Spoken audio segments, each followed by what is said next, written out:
Hello everybody, this is Argaze with Argaze Game Studios. I wanted to do a quick video, just kind of explaining my journey from having no game to having a game that is, right as of right now, the recording of this video, it is in review with Steam. I've had one review come back and there was some issues with some of the artwork. Thankfully to Steam's team being really diligent with the review process, they caught 3 different art pieces that weren't exactly filling the section that it was supposed to. It was a mistake on my part. Kind of rushed. Well, I say rushed. I was excited, so I kind of rushed myself into getting it posted to Steam and getting the review in. There was 2 different little verbiages that they recommended me rewording because it could be misleading if read incorrectly. So thankfully to their team, we got that all corrected. And I'm sorry if I'm sniffing. It's crazy weather in the South right now. And I got some dogs in the background, so if you hear them barking and playing, I'm sorry about that. Anyways, kind of explain the journey that I went through getting the Anomaly Inspector made. So since I was 14, always dreamed about having a video game. I did a bunch of different things. I tried to learn Python coding at 14, able to make a cave and a ball roll through the cave and play music and all that great stuff, and it was cool, but ultimately it wasn't a game. That was a long time ago too. And then over the years, I've experimented with Unity and Unreal, and I've always gotten to a point where I got overwhelmed when it came to the 3D aspect of the game development, like creating whole maps and creating characters and all these 3D assets that you need to make a game. I'd always get overwhelmed and I'd end up beating myself up, and eventually I would try to go learn Blender. I would learn Blender to a certain degree, and then I would try to come back to Unreal and try to do that, and I just got overwhelmed, and plus I wasn't in the same mindset back then that I am now. But this time around, I went through the whole normal process that everybody goes through. I started searching YouTube videos, and YouTube videos are a good starting point. There's some that can teach you. There are, but it's oversaturated. There's so many different tutorials out there that you can't really find the good one. But majority of them will just show you. They tell you, hey, do this, do that, and finish off with this. And that's great. And some people have the capability of learning that way. Just me specifically, I need something that's going to teach me what that does and why am I putting it there. So ultimately, after YouTube failure after failure, because after you have the finished product of what they're trying to teach you to make, you're kind of just left on your own. And so I ended up swapping gears. I wanted to play around with a couple different AIs that I found. There's Ludus and Aurora, or Aura, something like that. They both have the capability of building blueprints for your game, adjusting lighting. They end up becoming the developer, and ultimately they're not quite there.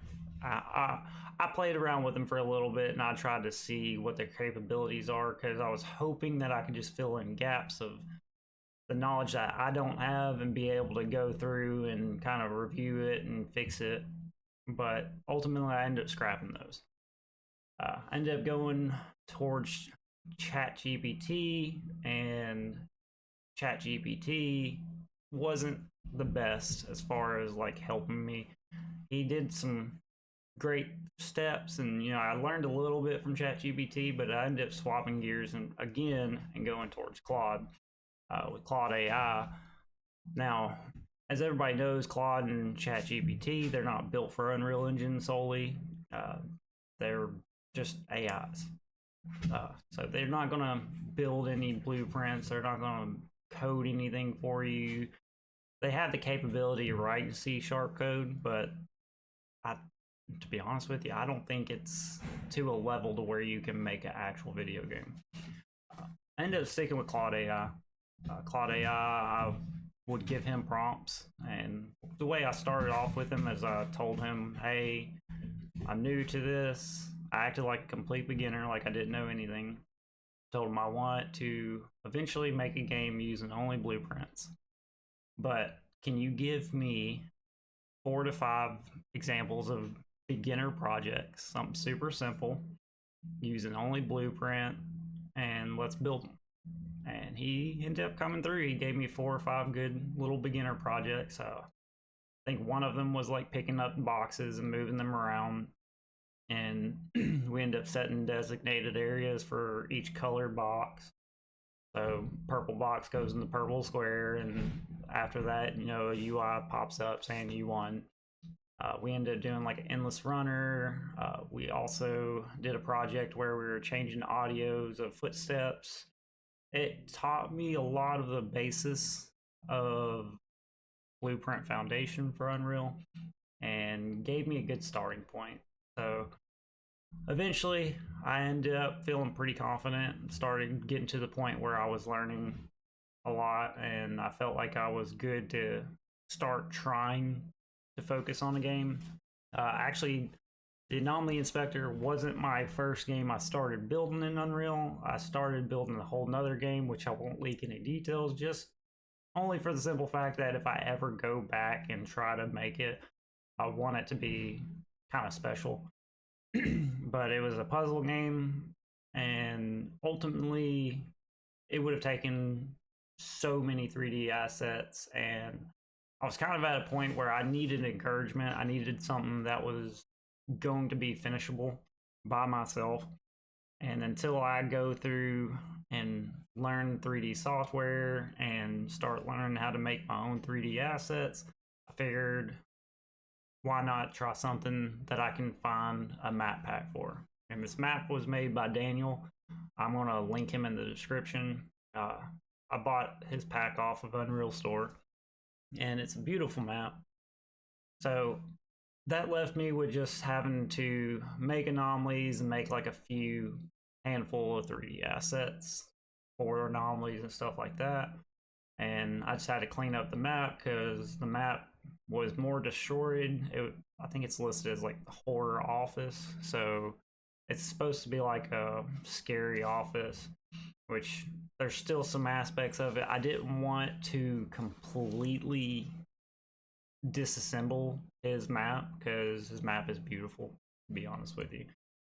So after getting that, I told Claude that I wanted to make an Anomaly game because I saw a lot of YouTubers playing Anomaly games, and I always enjoyed watching the videos. I may not have actually ever played one myself, but in the end, we ended up deciding to make the Anomaly Inspector, and Claude helped me out with some of the finer details. Like I would tell him like, hey, this is what I want the anomaly to do, and I want it to have some weight to it.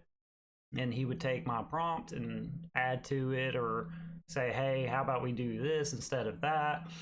And it helped a lot because by myself, I'm not as creative. Like, I mean, I have some creative thoughts, and a lot of the stuff is solely me, but him adding to it was like a second person giving me pointers of different ideas, like different points of view for each one. So Claude AI ended up coming in super clutch with it, which in the end, all the code is mine. Just some of the bits and pieces I had help from AI, which I disclose on my Steam store. Because also I use ElevenLabs for the voice acting. I didn't have the budget at the time to pay voice actors. I honestly, to be honest with you, it wasn't even just a budget issue. It was more of I didn't know exactly what I wanted the voice lines to be. And with ElevenLabs, it kind of, I could play with it and change the different tones and be able to play with different options before, you know, I have my audio file that I needed to add to the game. I think in the next game, I'm Well, I don't think. In the next game, I'm going to go with professional voice actors because, to be honest with you, the audio from AI, it sounds kind of glitchy. You can kind of tell it's not right. But I think for this game, being the small project that it is, it fit pretty good. And it filled the spots and kind of taught me some stuff and what I need to look for as far as whenever I go trying to get a voice actor to voice lines for me. But if you're out there and you're wanting to learn game development through Unreal Engine, then I would definitely recommend, you know, just using the AI as as a learning tool. I mean, it's not going to make you a video game. I'm sure there's some AIs out there that's strong enough to make a video game for you, but in the end, that's not your game. It's an AI's game.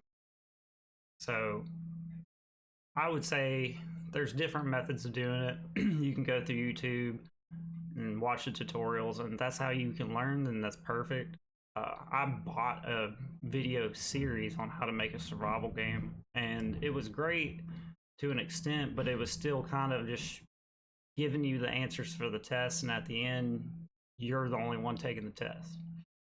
So what I will be doing is hopefully 3 to 5 days after this video is released, I should be posting a video kind of explaining how I utilize AI in my game development. I'll tell you some of the struggles, tell you some of the benefits of it. But if you enjoyed this video, if you stayed this long, I hope you hit that subscribe button. I hope you hit the like button, comment, any kind of things that you want to see or anything that you disagree with. We can have a discussion in the comment section if you want to. But I hope you enjoyed the video. Please hit that subscribe button, and I'll see you next time.